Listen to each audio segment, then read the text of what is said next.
ঋণ খেলাপি হয়ে কে সংসদ নির্বাচন অংশগ্রহণ করতে পারে না, সেইখানে ঋণ খেলাপিদের সংসদ কি করে হয়? আমি যেহেতু আইনজীবী, ইলেকশনের আগে সামান্য কিছু টাকা দিয়ে কিভাবে রিশিডিউলিং করা হয় সেটা আমি খুব ভালো করেই জানি। যে ঋণ খেলাপিদের এই সংসদে দাঁড়িয়ে কথা বলতে, এই যে ঋণ খেলাপিদের এই সংসদ, এই শব্দ কোথা থেকে পেলেন? একটা কথা আছে বাংলা ভাষায় মাননীয় স্পিকার, যে বেড়ায় যদি ক্ষেত খায় সেই ক্ষেত টিকানো যায় না।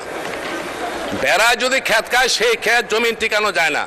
এইখানে নির্বাচিত হয়ে নিজের মর্যাদা নিজে হানি করার জন্য, ভুলণ্ঠিত করার জন্য আমরা যদি আত্মঘাতী সমালোচকের আত্মঘাতী কথা বলি, ঋণ খেলাপি হয়ে কে সংসদ নির্বাচন অংশগ্রহণ করতে পারে না, সেইখানে ঋণ খেলাপিদের সংসদ কি করে হয়?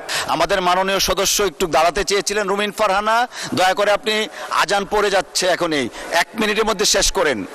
রুমিন ফারহানা, মাননীয় সদস্য আজান পড়ে গেছে, এই জন্য উনি যেহেতু দাঁড়াচ্ছেন এই জন্য বলেন। মাননীয় স্পিকার আপনাকে ধন্যবাদ।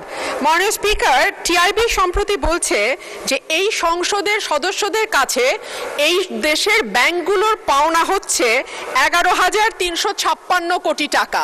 একটা তথ্য দিলাম। 2 হচ্ছে, আমি যেহেতু আইনজীবী, ইলেকশনের আগে সামান্য কিছু টাকা দিয়ে কিভাবে রিশিডিউলিং করা হয় সেটা আমি খুব ভালো করেই জানি, এবং সিআইবির নামটা আসার পরে কিভাবে রিট পিটিশন দাখিল করে সিআইবির নামটা স্টে করে ইলেকশন করে আবারও সেই মানে সুদ দেওয়া বন্ধ করা হয় সেটাও আমরা ভালো বুঝি।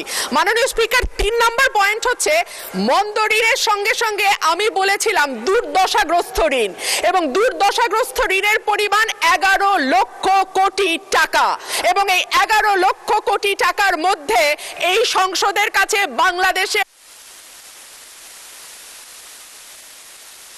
ধন্যবাদ মাননীয় সদস্য।